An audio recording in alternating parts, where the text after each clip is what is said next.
Yo les postos, bienvenue sur les vidéos de Nono et Sacha. On va évoquer toute l'actu foot aujourd'hui, il y a beaucoup de choses à dire. Nono sera encore avec nous aujourd'hui. Salut Nono. Salut Sacha, comment va? Ça va très bien. Alors aujourd'hui, beaucoup de choses à dire Nono. On va commencer par Pochettino qui est très énervé qu'on le critique sur le niveau de jeu. Il nous dit, tout entraîneur au plus haut niveau comme en amateur a un style. Quand tu travailles pour devenir entraîneur, tu développes ton style, les goûts, ton management, tes méthodes avec ton staff.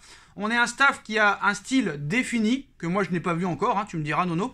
Une philosophie, des idées. Après la question est de savoir comment et à quel moment tu peux mettre en œuvre ce qui te correspond vraiment. Bon, ça fait quand même 11 mois qu'il est là.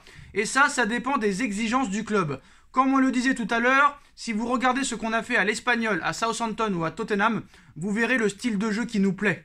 A d'abord dit Pochettino.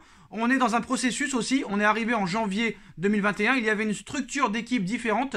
Cet été, d'autres types de joueurs sont arrivés et ils vont peut-être t'obliger à prendre le plus de temps pour mettre en place le style que tu ambitionnes.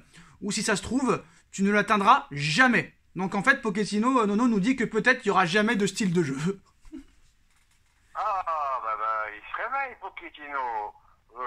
Monsieur, tu sais comment je l'ai surnommé? J'ai surnommé Monsieur Langue de Bois. C'est-à-dire qu'il parle pour ne rien dire. Donc, comme d'habitude, je vais pas te dire grand-chose. Moi, ça fait des mois et des mois que j'attends. Et toujours aucun fond de jeu. Nono ? Donc, je pense que tôt ou tard, il va se faire virer. Et peut-être qu'il finira, peut-être pas, il passera peut-être pas l'hiver. Nono ? Qu'est-ce que t'en penses quand il dit « Peut-être que notre niveau de jeu que l'on souhaite, on ne l'atteindra jamais ». Alors moi, je lui répondrai pour quelle raison?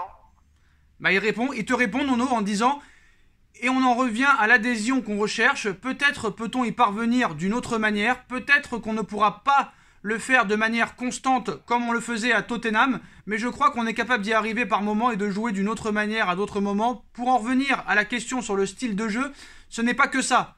Je suis pas énervé, mais nous, on sait ce qu'on veut. On a une planification et il faut passer par les étapes. Donc arrivé en janvier dernier, hein, frérot, là, il commence à avoir urgence, là, quand même. Et c'est inquiétant, quand même, ces propos-là. Eh ben, c'est plus qu'inquiétant. C'est plus qu'une urgence. De toute façon, il pourra jamais avoir le projet de jeu qu'il avait à Southampton ou à Tottenham. Parce que déjà, là-bas, il avait des joueurs qui couraient. Et à Paris, il a des joueurs qui ne font pas les efforts, qui ne courent pas. Donc déjà, il n'a pas adapté le système de jeu par rapport aux joueurs qu'il a. Voilà, point final. Il ne faut pas sortir de Saint-Cyr, hein. Moi, ce qui me choque, Nono, c'est quand il dit « Peut-être qu'on ne pourra pas le faire de manière constante comme on le faisait à Tottenham ». C'est quand même incroyable. Alors, il faudra qu'un jour, il me dise pourquoi il ne pourrait pas le faire.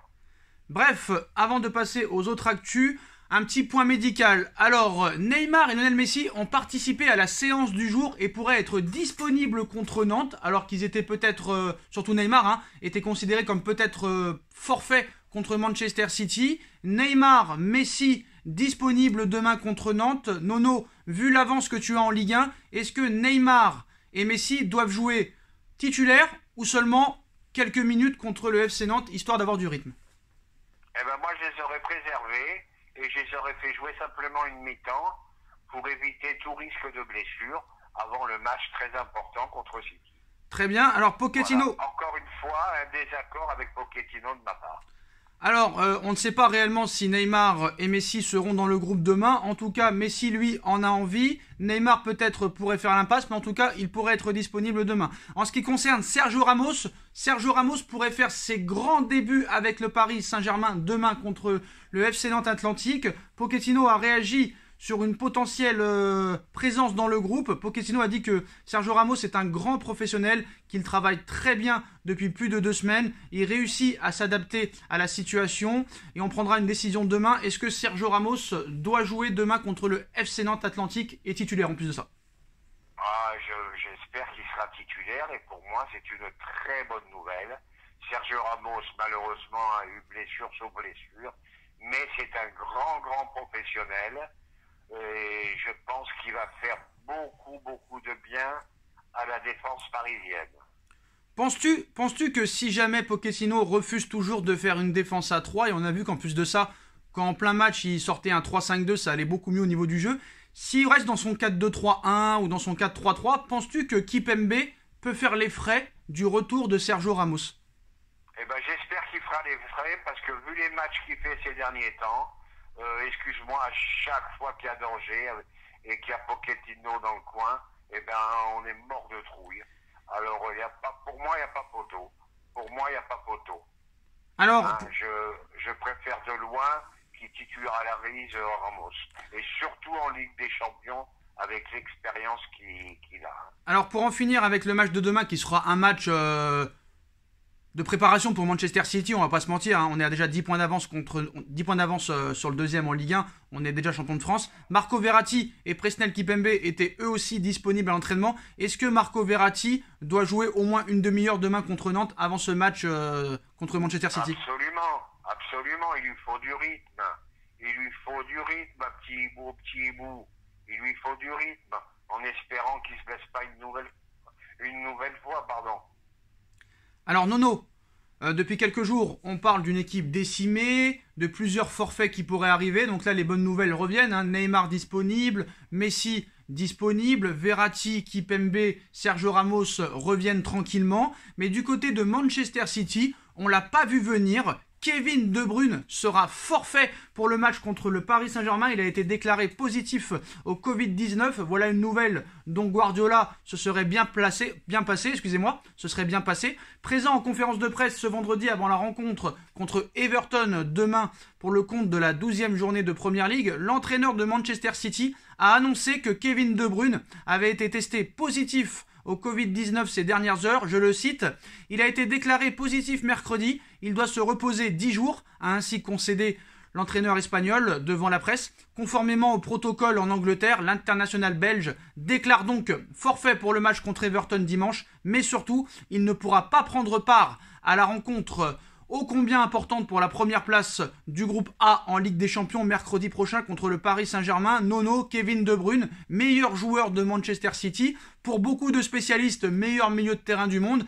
Est-ce que c'est une bonne nouvelle pour le Paris Saint-Germain que Kevin De Bruyne soit forfait pour le match contre nous?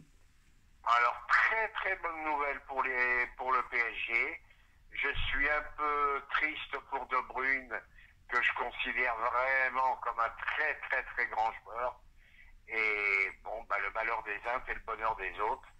Mais vraiment, c'est une bonne nouvelle pour le PSG. Parce que ce De Bruyne en pleine forme, c'est un phénomène.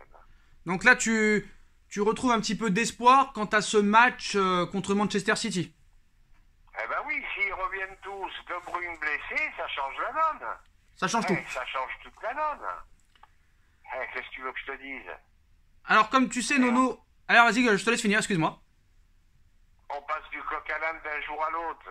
Un jour, c'est Paris qui est décimé. Le lendemain, c'est City qui perd De Bruyne.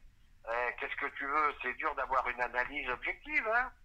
Donc c'est quand même une bonne nouvelle. Mais dans ces conditions-là, les chances se rééquilibrent. Alors hier, je t'ai parlé qu'on allait prendre une dérouillée. On va dire Bruno, il change d'avis comme de chemise. Obligé, avec ce que j'entends aujourd'hui, obligé de constater que je ne pense plus pareil. Alors Nono, sur la gestion des gardiens, Pochettino, la question vient de lui être posée à l'heure actuelle en conférence de presse sur la gestion des gardiens entre Donnarumma et Navas, où il nous répond « Je pense qu'il y a une vision erronée des choses. Prenons les gardiens quand tu as deux joueurs en qui tu as confiance et qui démontrent chaque jour qu'ils peuvent jouer titulaire. Ce serait injuste de donner la priorité à l'un des deux. Ça ne veut pas dire qu'il n'y a pas un moment où on fera un choix définitif, mais je voudrais que vous compreniez qu'en tant que coach, la facilité serait de dire celui-ci est numéro 1, celui-ci numéro 2. Il faut du courage pour mettre les deux en concurrence, leur faire comprendre qu'ils doivent être prêts quand on fait appel à eux et qu'ils soient performants, au lieu de dire qu'on a manqué de cran de ne pas désigner un numéro 1 et un numéro 2, je préférais qu'on souligne le courage du PSG d'avoir pris Donnarumma alors qu'il avait déjà Navas et Rico. Donc Pochettino clash la presse et nous clash nous. Ouais, mais moi je vais le clasher, c'est à mon tour de le clasher. Il nous prend pour des bourrins. Il faut aller choisir l'un ou l'autre. Il va en tuer l'un. Il y a un ou l'autre qui va tuer. Voilà, c'est tout ce que j'ai à dire. Vous vous rendez compte de la méprisance? C'est l'histoire qui va mourir. Voilà, c'est tout. Comment? Voilà, c'est tout. On n'a pas entendu. Ça sera l'un des deux qui a le meilleur mental qui résistera. Excuse-moi. et il y en aura un des deux qui finira à la cave. Tu te rends compte, Voilà, c'est tout. tu te rends compte, Nono, comment on peut prendre les gens de haut? C'est-à-dire qu'on n'a pas le droit de le critiquer sur le style de jeu, mais on doit l'encenser parce que le gars a eu le courage de ne pas avoir pris une décision et d'avoir eu les couilles, d'avoir mis les deux en même temps et d'avoir eu le courage de prendre Donnarumma alors que Navas est un phénomène. Monsieur Pochettino. Oui, mais j'ai l'impression que c'est un entraîneur qui refuse systématiquement la critique. Et donc le dialogue devient de plus en plus difficile avec lui. Bah, de toute façon, vu ses conférences, on n'apprend pas grand-chose. Hein. À part des banalités, on n'apprend pas grand-chose. C'est vrai qu'on s'ennuie. Alors on enchaîne, Nono, parce qu'il y a beaucoup de choses encore à dire. Donc le dossier Mbappé, Johan Laporta se prend un tacle. Aujourd'hui, on sait que si le Paris Saint-Germain ne désespère toujours pas pour prolonger Kylian Mbappé, il y a quand même de fortes chances pour que Mbappé rejoigne le Real Madrid la saison prochaine. Donc l'occasion pour un des journalistes de l'émission El Larguero diffusée sur les ondes de la radio Cadena Ser de mettre un petit tacle au président du FC Barcelone. Il nous dit « Le retour de Messi au Barça relève du même fantasme que celui où Laporta dit en interne à ses associés quand il est en petit comité que s'il en a l'occasion, il chippera Mbappé au Real Madrid l'été prochain, mais les socios ne vivent plus avec ce genre de choses et ce genre de fantasmes. Laporta qui peut... Alors attends, j'ai une question à te poser. Laporta qui veut piquer Mbappé à Madrid, est-ce possible? Alors je vais te faire rire un peu. Il va l'acheter avec l'argent de ma grand-mère, il va l'acheter. Il est gratuit. Hein? Il est gratuit. Mais il va le payer avec l'argent de ma grand-mère. Avec l'argent de ma grand-mère, il va lui donner un salaire équivalent au Real ou au PSG. Donc ce que tu nous expliques... Vraiment, ça devient de la folie, toutes ces rumeurs. Ça devient insupportable. Insupportable. Donc pour toi, Laporta, impossible d'attirer Mbappé gratuitement, même gratuitement. Oui, mais même gratuit, son salaire avec l'argent de ma grand-mère. Tu m'excuses, ma grand-mère, la pauvre, elle est plus là, mais... Et je suis obligé de dire ça, quoi. C'est tellement ridicule d'entendre des choses comme ça. C'est infernal. Alors, Nono, enfin, bref. Nono, petite info mercato. Hier, on nous annonçait que Franck Kessié de l'AC Milan pourrait atterrir au Paris Saint-Germain pour renforcer l'entrejeu parisien dès cet hiver, sachant qu'il sera libre au mois de juin prochain. Milan chercherait à le vendre. Lui-même chercherait à vendre sa maison. Le PSG serait en pole position. Franck Kessié, 1m84, bon dribbleur, bon relanceur, bon récupérateur. Est-ce qu'il y a une utilité à le prendre dès cet hiver pour renforcer l'entrejeu? Eh bien là, ça serait une bonne chose. C'est tout à fait le joueur qui nous manque. Voilà, complet, travailleur, technique, infatigable. Il avale les kilomètres. Voilà, c'est le joueur qui nous manque et qui ferait beaucoup de bien, crois-moi, à Verratti. Donc pour toi, c'est un grand oui. Ah, moi, c'est un oui et un très grand oui. Et une autre c'est tout à fait le joueur qui nous manque. Et une autre information mercato, Nono, comme tu sais, beaucoup de joueurs offensifs pourraient quitter le Paris Saint-Germain l'été prochain. Di Maria, Icardi, Draxler, Mbappé. On parlait d'un joueur il y a quelques semaines, hein, surtout la presse, Karim Adeyemi, nouvelle pépite de Salzbourg, qui est 19 ans, qui est courtisé par tous les plus grands clubs européens, le PSG, le Real, le Bayern ou encore le Barça. Tous ont un œil sur le serial buteur allemand, 11 buts en 13 matchs de championnat autrichien, déjà un but en 4 sélections avec la Mannschaft. Côté comme possible solution de rechange en cas de départ de Kylian Mbappé ou d'un autre joueur, Karim Adeyemi est bel et bien dans les petits papiers parisiens puisque Sport One révèle il y a quelques heures que les agents du joueur se trouvaient à Paris ce jeudi afin de rencontrer les dirigeants franciliens et par la même occasion d'aller peut-être visiter les installations du club de la capitale. Donc c'est un peu le style Kingsley Coman, Anthony Martial, Serge Gnabry au Bayern de Munich, Adeyemi au Paris Saint-Germain. Est-ce que tu dis oui? Alors, je vais être très honnête avec toi. C'est un joueur que je connais pas trop. Mais par contre, je peux continuer sur le même thème? Bien sûr. Je vais te faire une critique. J'en ai marre parce qu'ils voient tous des pépites partout. Les mecs font 4 matchs et des pépites. Ça me rappelle une anecdote, si tu permets. Je me rappelle de Cavalinga. Premier match contre le PSG, il fait un match extraordinaire, je suis d'accord, mais c'était son premier match. Et t'as Madame Estelle Denis qui pose la question, Cavalinga doit-il aller en équipe de France? Voilà, le football, c'est ça. Ils voient des pépites, tous les jours ils voient des pépites, et au bout d'une saison, on n'en parle plus. Ben, regarde, t'as l'exemple de Cavalinga, pendant 1 an à Rennes qu'on n'en a plus entendu parler. Alors les pépites, je m'en méfie. Mais je dois reconnaître que ce joueur, je ne le connais pas trop. C'est peut-être un très très bon joueur, mais je ne veux pas trop m'avancer, je ne le connais pas trop. Nono, soyons honnêtes. Hein. Nono, sans t'offenser et sans te vexer, Monsieur Camavinga est au Real Madrid à l'heure où on parle. Oui, parce que comment dirais-je, c'est un pari sur l'avenir. Une projection sur l'avenir. Mais moi, Camavinga ne m'impressionne pas. Il y a beaucoup de joueurs de son style qui le valent.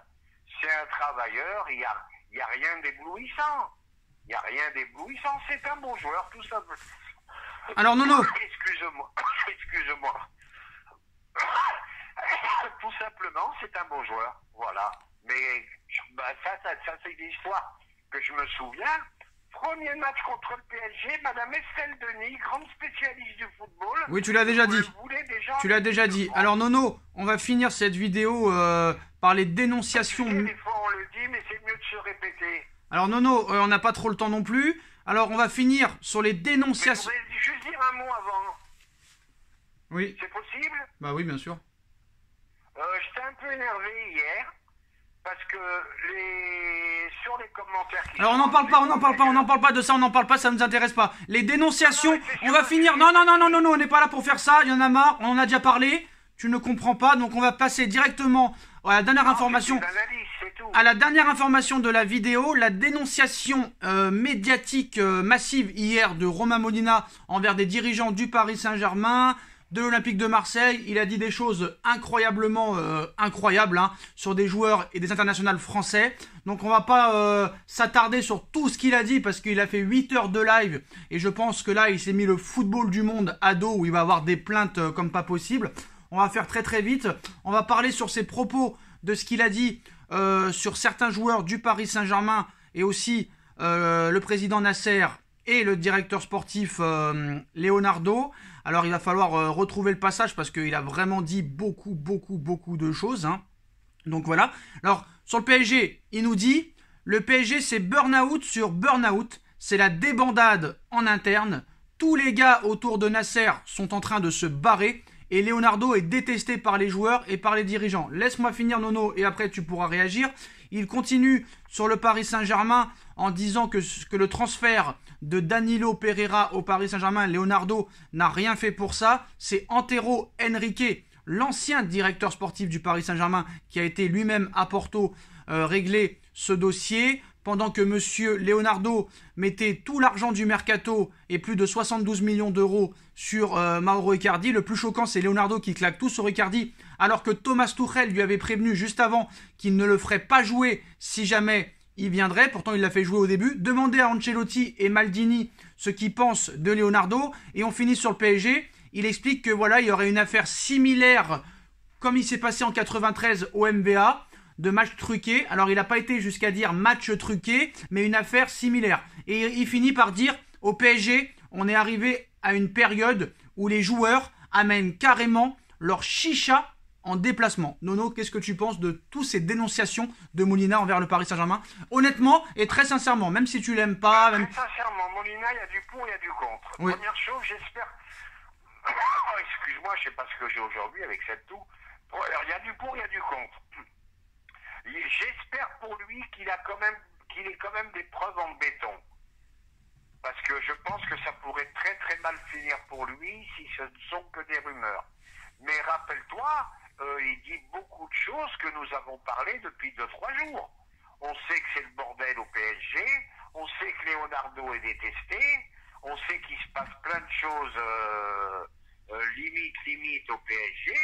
Donc il y a des choses qui doivent être vraies dans ce qu'il dit. Mais je me mets quand même, je suis à 50-50 avec Molina.